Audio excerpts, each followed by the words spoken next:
Welcome to the A-Dub Club, a podcast about sci-fi, fantasy, technology, pop culture, the internet, and general nerdery. There are three things that are important to know. One, we occasionally use swear words, but try to stay in the range of PG-13, or at least the kind of R that cool parents are fine with. Two, we may talk spoilers. In this particular episode, we discuss, once again, how we're dealing with a global coronavirus pandemic. Though, as a note, we did actually record this just over a month ago. I don't think anything has aged too badly, but just be warned. And finally, three, most importantly, for a period of time in the early 1900s, there was a religious cult that followed the teachings of Leo Tolstoy, called, appropriately, the Tolstoyans. With that out of the way, welcome to the clubhouse. We have snacks.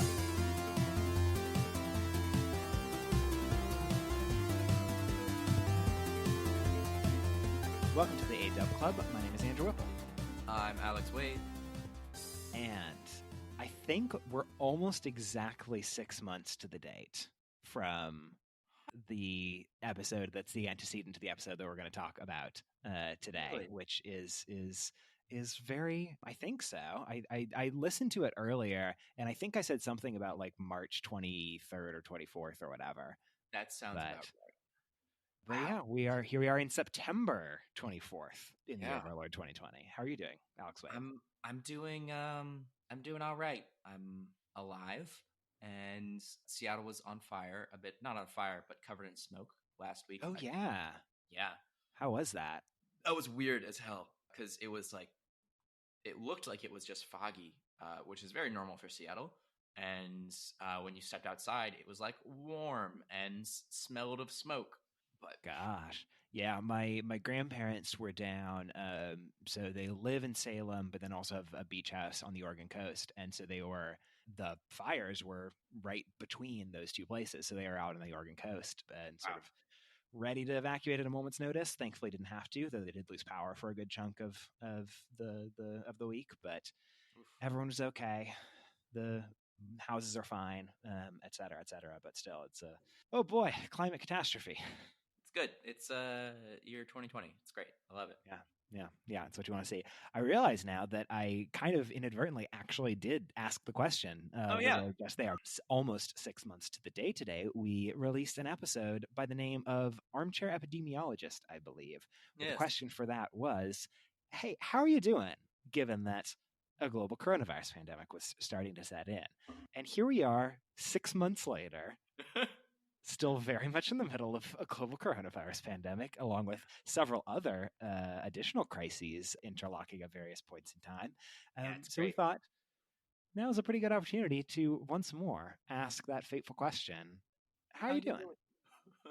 It's good. It's just a nice, simple, basic thing. Instead of our, what's time travel or crazy stuff. It's just nice and simple. I like it. Exactly. It'll be our little time capsule of what life was like in this hellscape. That was the big thing that I was shocked of about re-listening. So I did re-listen to that old episode because, I'm me. Have you ever listened to any other episode of our podcast? Of course, that's what I was going to do. But the thing that was most surprising about that episode was we recorded it like 1 week into lockdown. It was the very beginning. I was listening to us talk about it, and it's like, oh yeah, we went to all remote beginning of this week, or my dad was just in town and now things are starting to close down and this is weird.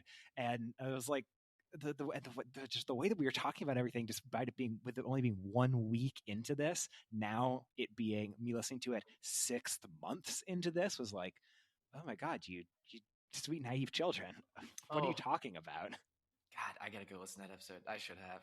Oh well. Okay, no, it's fine. Yeah, it's our dynamic. Exactly. I do put in the work sometimes. Thank you very much. Exactly.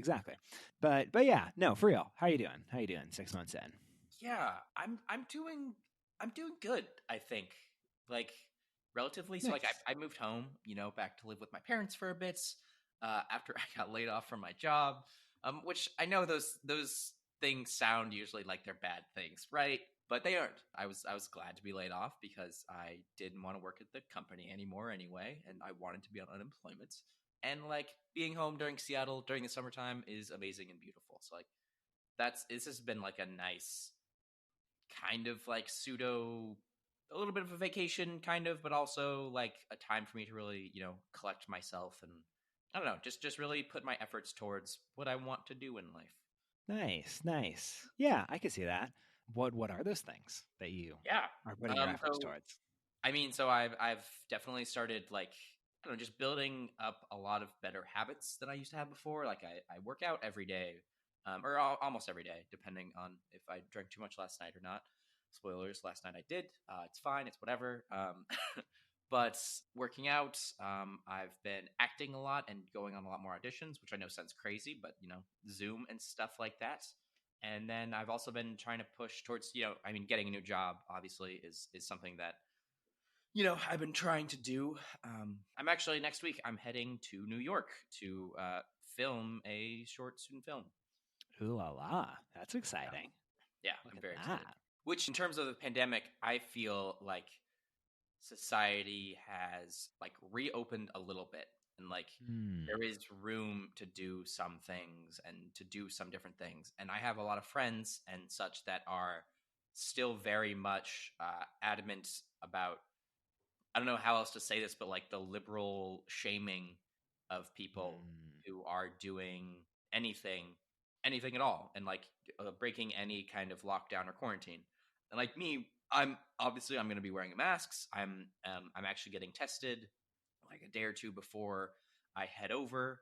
I'm not going to be seeing a whole ton of people, not going to parties or anything, but I am going to be like staying with someone and a couple of different people and I am going to be interacting, and it's hard for me to like I have this barrage of like liberal media and liberal friends posting on Instagram and stuff that are like stay inside, like there's still a horrible global pandemic going on that everyone needs to do 110% of what they can to disinfect everything you can, da da da da Yeah. da. And I'm trying to like my feelings about that are like I think society is reopening a little bit, and like I don't feel like I should feel guilty about this, but Mhm. I do. And I know Yeah. talking to you about this also, like I don't think you would shame people or me, but I know that you wouldn't go out and Yeah. travel to New York, and you Yeah. probably wouldn't do this, right?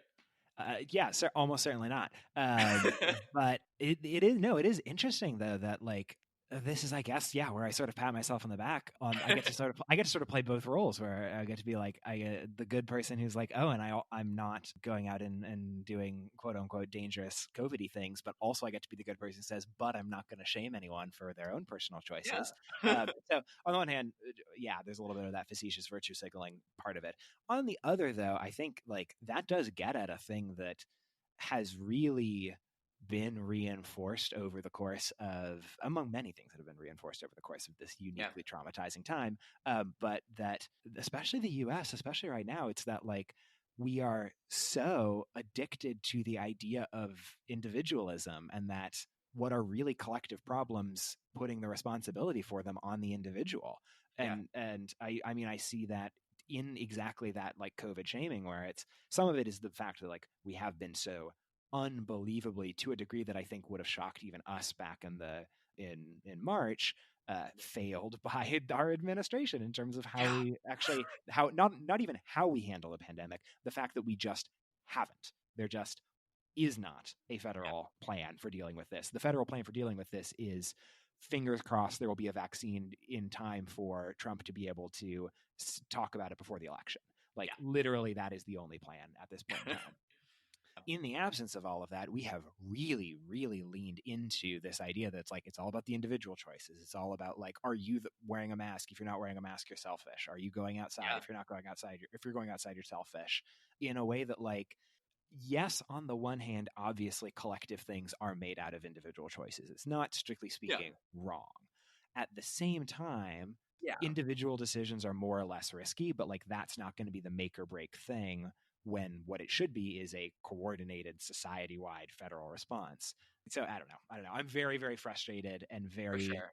annoyed at the American cult of individualism and how that seems to fuck us over in specific dealing with any sort of collective threat puts us in a state of paralysis and yelling at each other. It's very frustrating, and like I agree with you in the sense like I'm very much for less and more collective group help and stuff like that, but that doesn't mean I haven't internalized this like need to appease and to be a good individual and such like that. It's like me going right now, like next week to go to New York. I'm like still like I don't know who I want. I literally just texted someone being like, hey, I haven't seen you in forever. I haven't talked to you or they actually texted me first, and I responded saying, hey, I'm going to be in New York. And like one of the things that I think has kind of been inceptioned into my mind is they haven't responded in like a day. And I'm like, part of me is like concerned, like, oh shit, did I tell the wrong person that I'm traveling? And you know they are gonna think negatively of me because Interesting. And I'm like, damn it. Yeah. Also, I will say to echo a point that I was making in March, and sort of similar to the like, we're also concerned about individualism and concerned about shaming people for individual decisions when really it's about collective things. At the same time, I'm here kind of shaming people for their individual decision to try and wrest some sort of control out of an uncontrollable situation. And it's just that I don't like the way they're doing it, namely shaming people for individual choices when it's really a collective failure. So there is a bit of pot calling the kettle black that I'm like, I'm kind of doing a version of the same thing. The difference is I think I'm more right than they are. So that makes me feel better about doing it. But I'm sure they feel the same way. So I don't know. It's everyone is stressed and screaming at each other constantly. For me, it's like I was totally on board with that like in March and April and like May when like we were in lockdown and like the country was shut down 100% basically, right? And like I still am kind of on board with shaming like people going to beaches in Florida, in Miami, and like having house parties and in colleges and stuff like that, you know? I'm not maybe shaming isn't the right word, but like I don't know. Yeah, it is messy, and it's definitely the case that there's straw men everywhere that you can use to point at. So it's a bad time, and a lot of people react to bad times by trying to get whatever sense of control they can. So I don't know. It's definitely like I don't know.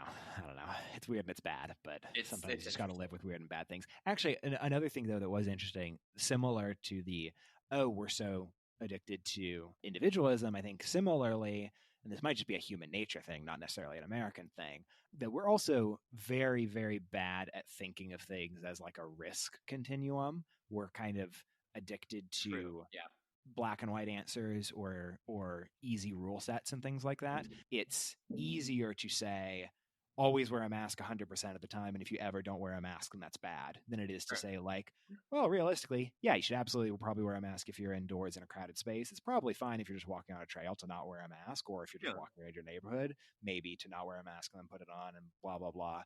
Yeah, it's been a tough decision. It's been a tough, I don't know, trying to I'm still trying to figure out like which of my friends I do and do not want to tell. And like there's no way in hell I am posting about this on Instagram. Like, oh yeah. Like God no. Honestly, even to which then if I was the annoying shamey friend, and I say this because I literally saw someone post this, I hope it's not a friend of mine, and so I'm subtweeting like a celebrity, not subtweeting a friend, but I can't even remember at this point. Someone saying that like, if you feel uncomfortable posting about you went out to dinner or you went to go see a friend because you're worried about getting shamed on Instagram, then that means that you know that what you're doing something is wrong, and you feel guilty about having it. I was like, oh, fuck you. Like that's so BS. No, it's because like I disagree. Like it's also going back to your like continuum thing, you know? And it's like I have conflicted feelings about this. It's not that I know 100% that I'm doing the worst thing I could possibly do. It's like I'm mixed about it. I'm also blatantly cribbing this just from an episode of a podcast that I listened to. I think it was the Ezra Klein show. But it was also talking about, that in that world of the risk continuum, the part of the risk is like, okay, what is the potential for harm? The other part of the risk, though, is like, what is the benefit that you're getting out of things? And in particularly like American society, it's really hard when the benefit to like feel good or okay when the benefit is something that's like about your own pleasure. If like the benefit is I get to see a friend of mine, or I get to see my grandkids, or Yeah. I get to go outside and enjoy the outdoors, it's like the default thing, which I fall into all the time as well, is saying that like, oh well, is it really worth, are you saying it's worth potentially dying to be able to see your friend? And it's like, one, that might be an overreaction, but also the answer might be yes. Like, you're potentially dying every time you go into a car. Yeah, It's like exactly. it is about risk, and like sometimes the answer is yeah, something that seems bringing yourself pleasure might actually be worth that to that degree. So Yeah. I don't And know. that's honestly, that's one of the biggest memes that I see, or I don't know, like shame memes. It's of like you're going to get your bottomless mimosas and you might be killing your server. I'm Yeah, like, okay, like come on now. That's not like, sure, you could possibly be technically giving your server coronavirus. That is a possibility, but come on now, like be realistic a little bit more, please. But although honestly, like earlier in the pandemic, I was totally on board with that. Like I was yeah, totally like, society shut down, and what are you doing going down to vacation in Florida right now? Like you crazy. totally. Like, but I don't know. And well, and I think two parts of that though is that one, again, it was in our episode. We none like what we were talking about as what we thought was the we are being way more pessimistic than everybody else case is us saying, I don't know. It's like everyone says it's going to be over soon, but I think it might last until maybe May or June. And like Seriously? that's what we were saying. So one, Oh, I think we all expected it to be lockdown for 2 weeks, maybe lockdown for a month, maybe if we're crazy unlucky, lockdown for 2 months. And in that world, it's like, yeah, okay, fuck it, you can suck it up and take 2 months of yeah. not seeing someone in a way that you can't do for like 6 months of not seeing people, or more realistically now, like we're going to be in this probably at least until like Q1, Q2 of next year. And so like to Yeah. say go a year without seeing family, without seeing friends is very different than saying go 2 weeks without it. And also I think we had a different sense, especially in the beginning when it was a lot scarier, when deaths were really piling up, when it was really Yeah. hitting New York really hard, more of a sense of like it the danger seemed higher than it does right now, both because I think we've gotten a better handle of it. More young people are getting sick instead of old people, so fewer people are dying. But also, we just know it a little bit better, so we have a better sense of like, rather than anything could possibly be dangerous, rather than make sure you bleach your groceries because Yeah. if you touch anything, it'll kill you. We're more realistic about like, okay, you're probably going to be fine as long as you're wearing a mask. It's about as long as you're outdoors, things like that. So I think has also chilled people out, understandably, a little bit. But yeah, we fucking thought it was going to be over by May. That's crazy. Ay, ay, Oh, ay. oh, how young and naive we were. I know, right? I know, right? Um, I haven't said how I'm doing. yeah, go for it. I'm also doing good. It's a weird thing where it's like, oh, again, listening back to that previous episode. On the one hand, it's like, on the one hand, things are so much worse than they were then. In that, like, we're 6 months into it, and we're clearly going to be in this for 6 months more to some degree or another. And also, all of the other compounding chaotic nightmares have happened on top of that in the last 6 months. But at the Yeah, same time, I'm like, I'm doing I would not have ever guessed I would have been able to do like handle 6 months of, especially in my case, like I live alone. yeah, I've seen my family a couple times when they've come out to visit. I've seen friends a few times, especially in the last couple months, but mostly staying at home, occasionally Zooming, working, doing this podcast, stuff like that. It's like I've been able to handle this way fucking better than I thought I would have. It's not the ideal, but sure. it's a workable equilibrium. Yeah, I definitely, I mean, my quarantine has quarantine. My pandemic times have been split into like two very specific. Like, I had quarantine during while I was still living in New York, and that was just me alone. And then now I have quarantine like in Seattle with my parents and in my house, and like completely different zones for me. Like Yeah. I feel like ever since I like lost my job and moved back here, I've kind of had this like, I don't know, cocoon. I feel like I've been like a cocoon, trying to Okay. metastasize, and I don't know if that's what that word means, but preparing myself to like burst back out. And like right now, my Ooh. plans are to well, first off, when I go and visit New York, I'm gonna kind of try and get a feel of how I feel about New York, and then my hope is that I'll still like it and want to move back and be there right like during pandemic times, Yeah. and then get a job and move back by like November if like I work things out, job wise, fingers crossed. But that's been really nice for me. It's like this time home has definitely like allowed me to reanalyze and reconfigure my life towards like, okay, what am I doing? How can I stop just like skating by on life and just kind of like going on autopilot, and whatever the momentum was pushing me, how can I like push in a direction that I want to be going? God, I so unbelievably identify with that Yeah, feeling. Maybe here's an interesting way to phrase it. It sounds like for you, it's sort of the break from the normalcy and being in this new or like in a different sort of environment and a different set of concerns has helped like focus in on like, okay, now what do I want to do next? How do I want to proceed from this moment? yeah, Um, I've kind of felt the same thing, but from the sameness of the last 6 months of like, most days have the same routine of mostly staying inside my apartment, except to go to the grocery store, go for a walk, or occasionally see someone. And log on to work at around the same time most mornings, and have a lot of the same standing meetings and things like that. And sure. that's what sort of gotten me that like that plus just other general timing of thinking like this really is the feels like it should be the year where do I want to stay in Chicago? If I do want to stay in Yeah. Chicago, both privileged financial reasons, like that this probably would then be the year, or next year would be the year to like buy a condo or something like that instead of That's keeping crazy. renting. But if I do buy a condo, then that really means that yes, I'm committing to staying for at least 2 or 3 years. Versus then, do I want to move somewhere else? If I do want to move somewhere else, do I want to move to Los Angeles, or would I rather move to Portland, or would I maybe rather move back home to Seattle? If I do move, do I stay with my current job, given that we'll be working remotely into next year at the very least? Yeah. And probably I could, especially being relatively senior and being given various monetary assurances that they in fact do want me still employed within by a year from now. I'm sure I could be able to say that like, yeah, I'm going to work permanently remotely. It worked for the last year. Why not? Or do I take that as the opportunity to say like, nope, I fully cut ship? Or do I stay in Chicago and then do I switch my job? So like job and where do I live are two very big things that's like I could make any decision, but it feels like this is the year that I have to make some kind of decision Sure. because specifically working at my current job and renting in Chicago doesn't seem like a good idea long term. Yeah, and I yeah, absolutely. I'm so in that same. I feel like for me, what my story has always been is like, okay, so I want to be an actor and support myself through software engineering.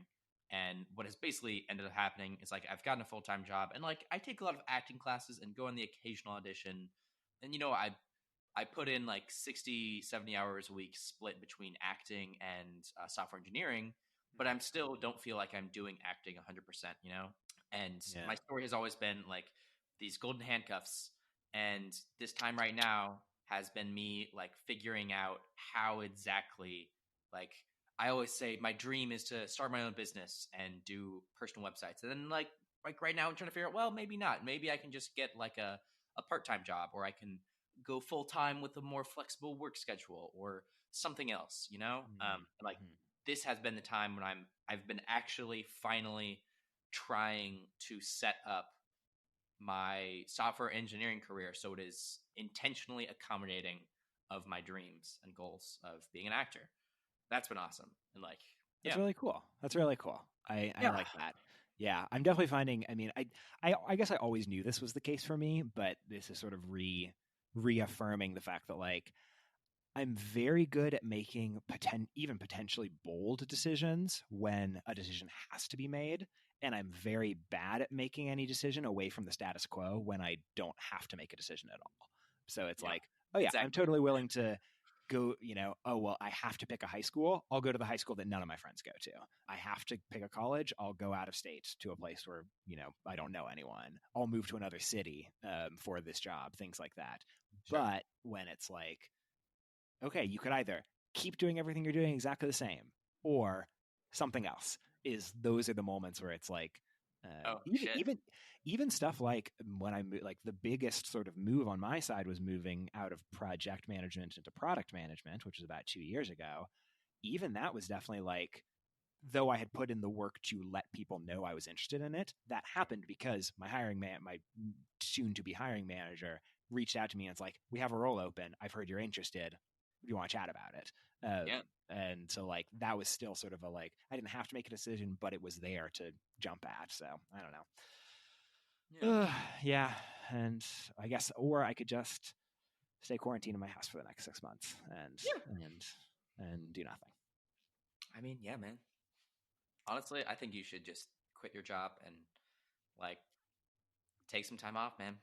Yeah. I do need to do the take my time off part regardless, because I took a couple extra days off around Labor Day and I was like, oh yeah, that's right. I haven't taken time off at all this summer because all the vacations I was planning on doing, guess what? There's a coronavirus pandemic. Yeah. No Disneyland trips in 2020, sadly. It's I'm like pleasantly surprised with how good I'm doing right now, just in Yeah. life, and like, which is it's. Nice. I mean, Nice. it feels kind of bad in the sense of like I have this when there is so much shit going down, but fuck it. Yeah, but also like what is that doing anybody to Yeah.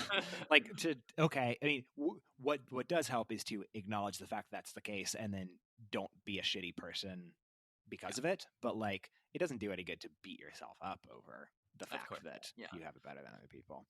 But yeah, I say that also to convince myself that that is true because I beat myself up over my privilege all the time. Hashtag white guilt. Oh, you know it. Yeah. Let's see. What else? What else?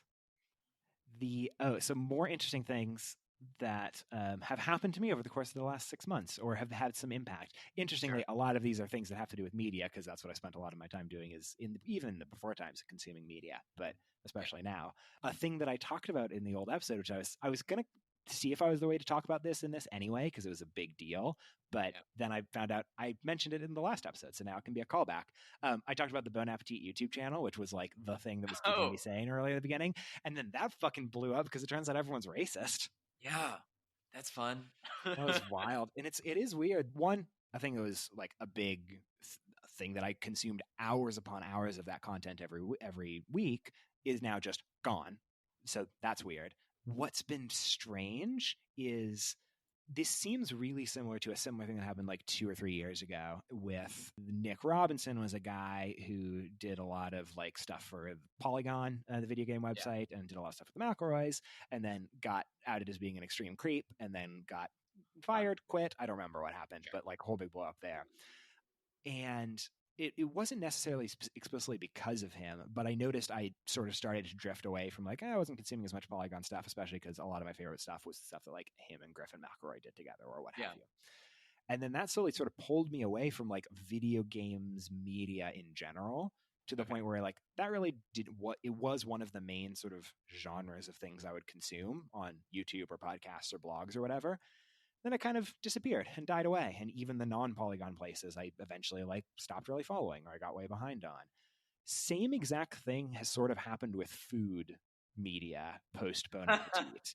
That like that was really my connection, and that was the thing that got me back into like I'm interested in learning. Like I loved Food Network when I was a kid, but Bon Appetit and the YouTube channel was what got me into cooking again, like 2-3 years ago, and into food Yeah. media in general.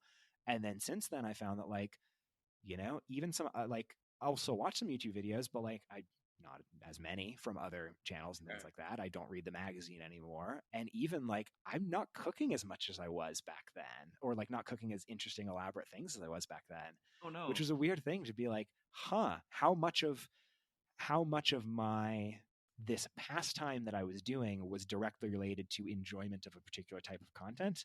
And it seems like Yeah. the answer was surprisingly a lot more than I thought. And that's weird now. Who That's yeah. knows? Strange.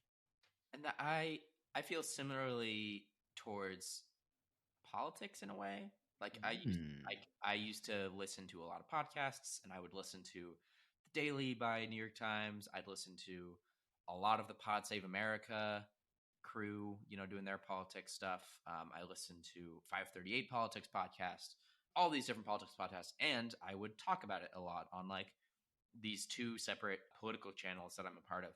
And like now I'm just not as involved in those channels anymore. Like I do occasionally pop in. Like I'm still super involved with like, I don't know, Black Lives Matter topics and Breonna Taylor and et cetera, et cetera. Not to sound so flippant about all that stuff, but but those are the only conversations that I have in that channel anymore. And that's, that's honestly, that's removed a lot of stress from my life, which is great. But I'm also like less informed, which is, it is what it is. But I can see that. I'm also realizing now I'm kind of putting the timelines in two and two together, that while I had been interested in it before, right around the time when hours and hours of Bon Appetit content disappeared from the YouTube feed, that was about the time I started to get a lot more back into woodworking YouTube, and about the time that I started to get more into being interested in doing woodworking. And so it might just be the cooking hobby that was YouTube influenced has now become a woodworking hobby that is YouTube influenced, and I just cool. Like transferred one to the other, which is interesting. Yeah, that's something I gotta learn. Or do in general. I mean, yes, specifically to both woodworking and cooking, but also like to hobbies that are productive and enjoyable for the sake of that, versus like acting is like a passion. Like that's beyond a hobby for me, and it's like something that I do enjoy a lot, but it also has a lot of work associated with it, versus like if I'm just goofing around making something with acting, I need to find a hobby that is like not video games. It just feels like a waste of time, that feels like I can progress into something, Yeah, I 100% agree. And like literally that was the thing I was thinking about with woodworking, but now I realize cooking as well, that it's a creative hobby in a way. Not in a way, it is. Yeah. but differently, that like this whole pandemic, a huge downside to it is I've had a complete creative block in terms of any sort of attempt to do any writing, any music, and it's just like I cannot bring myself to even if I tell myself like, oh, I should write a thing, it's like when I get to the blank page, I just like freeze up and stop and then go off and do something else instead. In a way that is not the case for cooking or for woodworking, where it's like the something about the types of problems or the way it engages my brain bypasses that creative block part of things for some reason that I don't know if it's that it's something inherent to these types of hobbies are like fundamentally different and engage in different parts of the brain, or if it's that these are both new to me as someone who's historically like my creative outlets and the way that I think of myself is through the lens of writing and music, that now this is just a new thing, and so I don't bring the baggage that I bring from previous other kinds of art forms. But I don't know. But yeah, the fact that like if you told me in college in a couple of years you're going to be having a 6-month quarantine, 6 month to a year-long quarantine, and you know how many like scripts you're going to write, not even one word of any of them, I would college me would have been surprised and dismayed in my playwriting class. Do you feel I don't know, guilty about that? Like, oh, totally, yeah. Okay. Yeah, that's for sure. Yeah, that's something that I've been wanting to create content. I made a short video earlier in quarantine, back in New York. That was sad and oh yeah, it was good. It was fun to make. It was I have obviously some regrets, because you always nothing's ever finished and you're always sure upset with your work, as the nature of creation, unfortunately. But something I've wanted to get into is like TikTok and like just doing anything on TikTok, doing random silly little things, not like following any trends, but just the concept of making short bitwise videos, not necessarily not necessarily engrossing myself in the culture of the social media aspect of what TikTok is and all that stuff. Just like small creative stuff, yeah. Do it fast. You don't want to get banned. Yeah. What else? What are the other there was what other big things happened? I was talking with my therapist about that I forgot. Ooh, okay. While you think of the big, important life lesson that you've learned Yeah. through your therapy, I'll talk about the other big, most important thing that happened to me over the course of this quarantine. It's that I fucking loved Buffy the Vampire Slayer. You can go listen to our episode about that. But I spent a full 2 months of quarantine doing nothing but working and watching Buffy the Vampire Slayer. Yeah. And I don't regret it for a second, even the bad episodes in seasons 4 and beyond. I have stopped watching it. I'm sad to say. Oh, Like oh, oh. it just felt like work and like Okay. I don't know. Like there was something about it that just didn't. I don't know. I just stopped vibing with it. Like Yeah. Yeah. it's a good That's show, fair. That's but fair.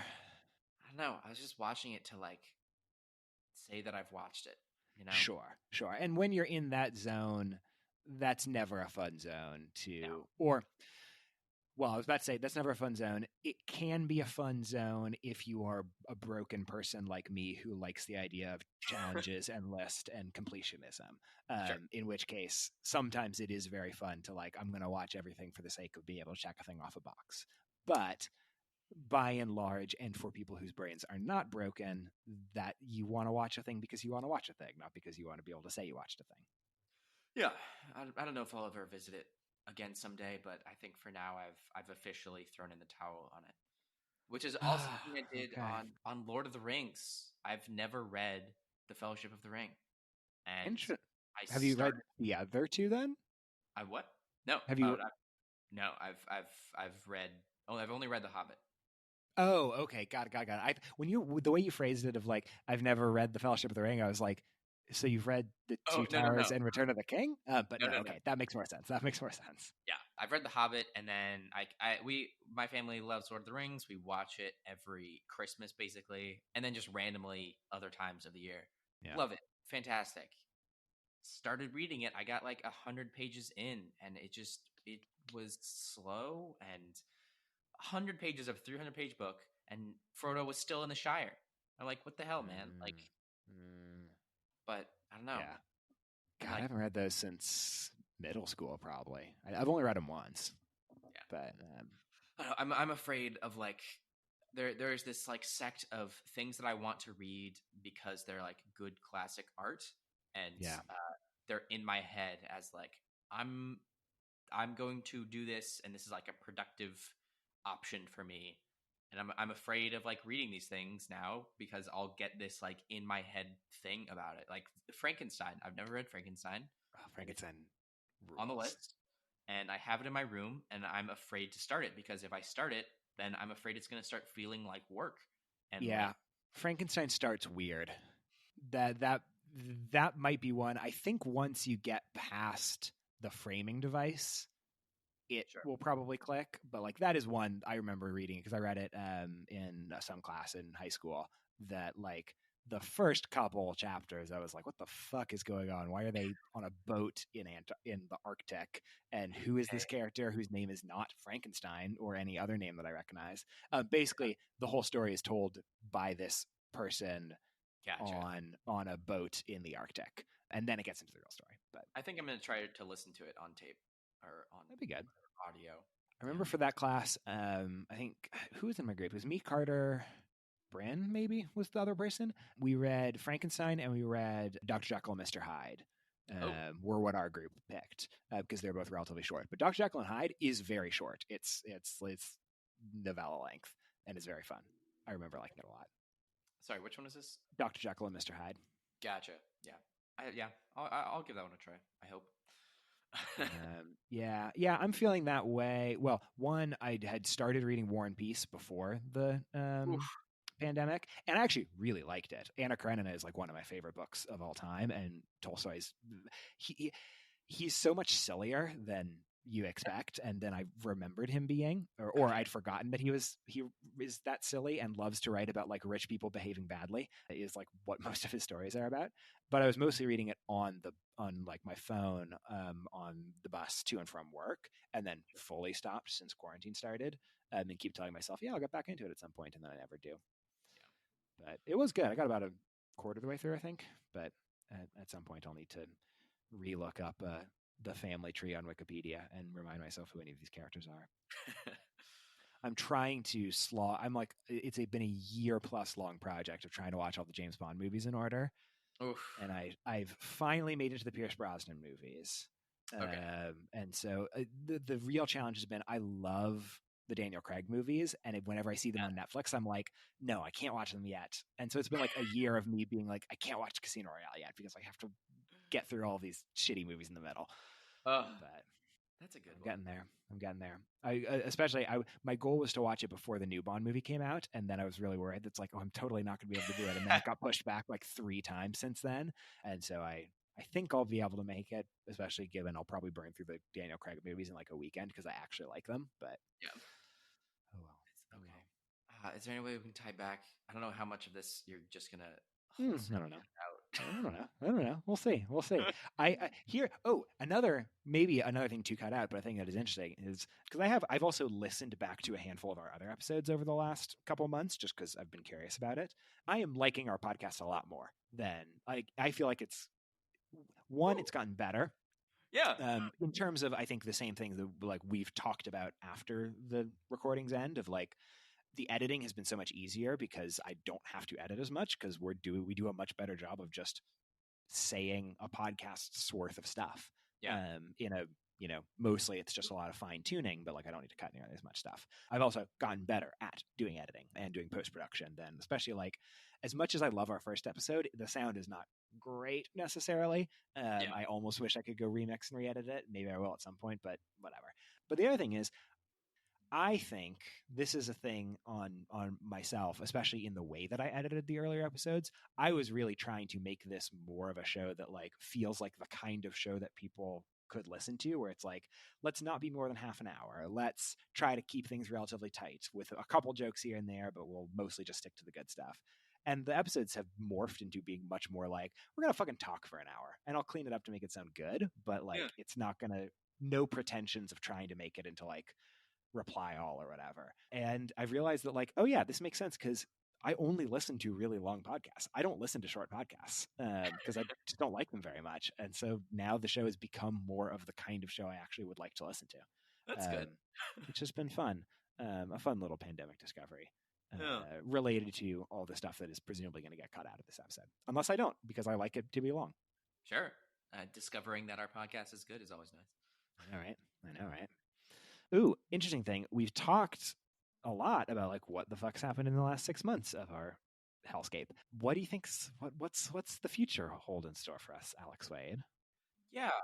I mean, for me, I mentioned it before. I hope to be moving back to New York. I want to give New York at least one more year. Yeah. Because I feel like, first off, I left on uncertain terms and like not under my own, not willpower, but like not, it was not my volition to go. And it was fantastic that, I'm living here in Seattle for a bit, but I want to give New York another try for at least another year just to see how I feel about it. Because I've also been in a similar boat that you have, maybe considering moving to LA or Boston or somewhere else. Those are just my like fantasy random thought ideas.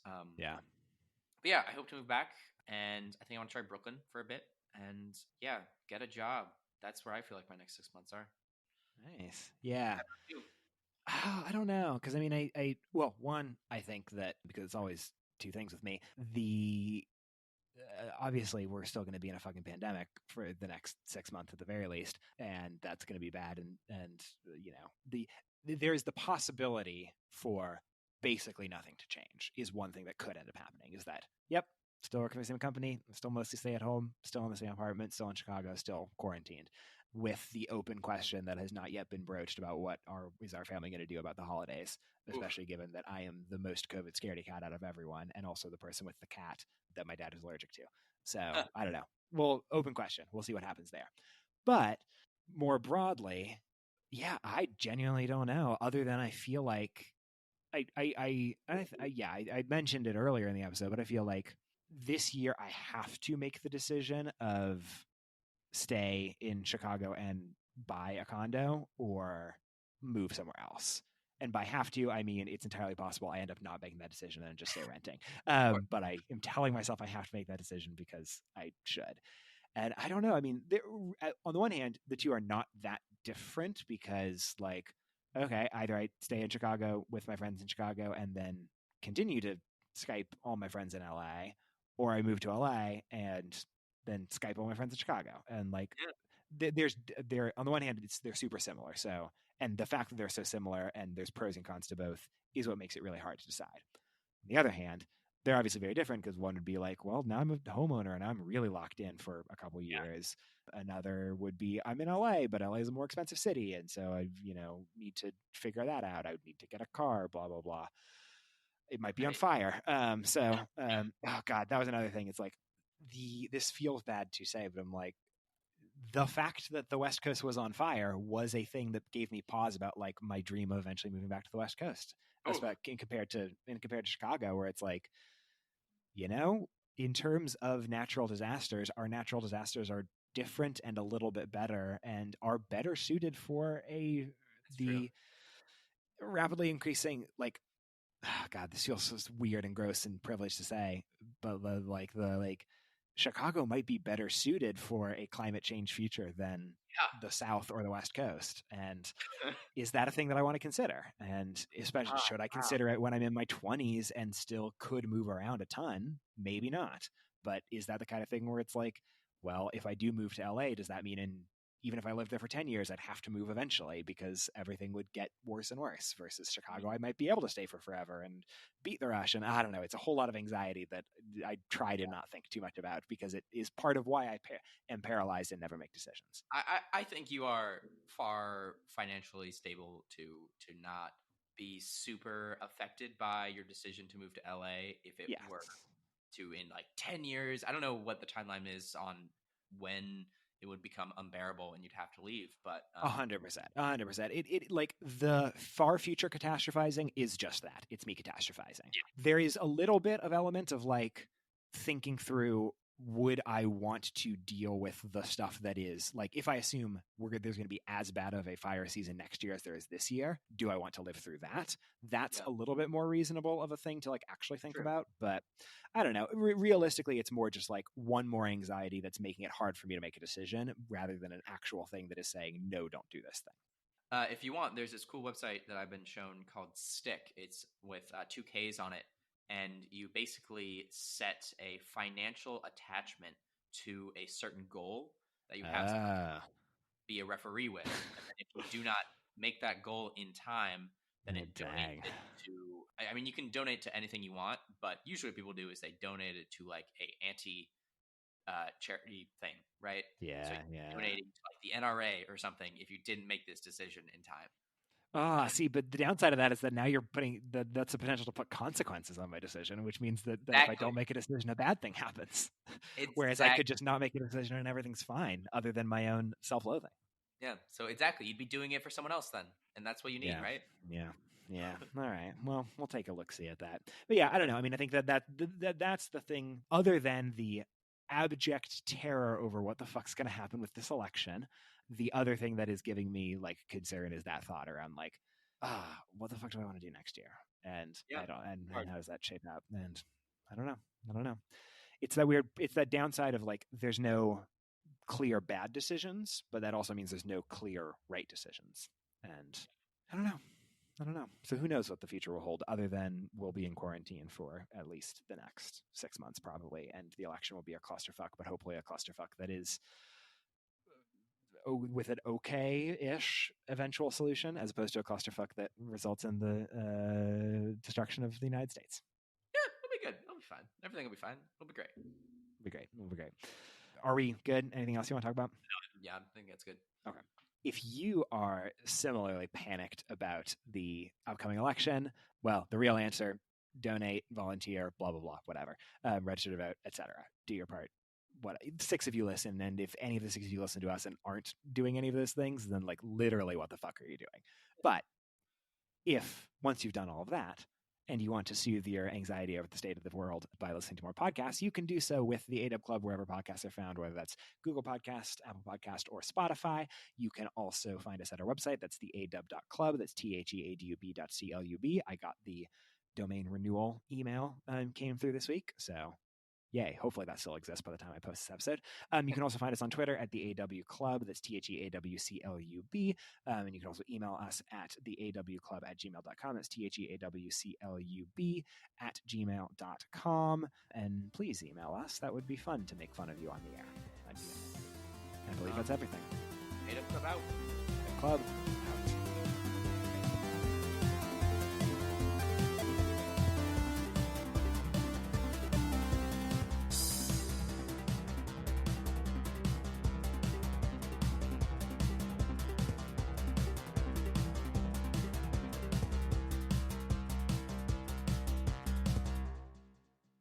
What else has happened in quarantine? Oh, it's weird that I keep forgetting this happened. A new Taylor Swift album came out, surprise album, which like should be the most monumental thing in my life, quarantine or otherwise.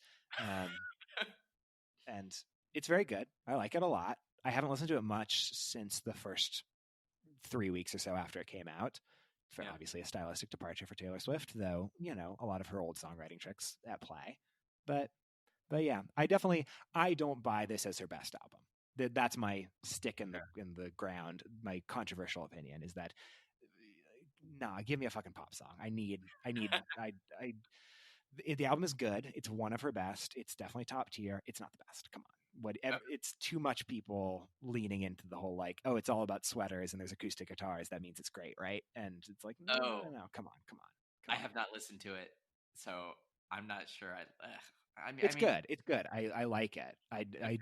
But if you love pop Taylor Swift, this is not a pop album, and therefore, I think that deserves the pop stuff deserves credit. But whatever.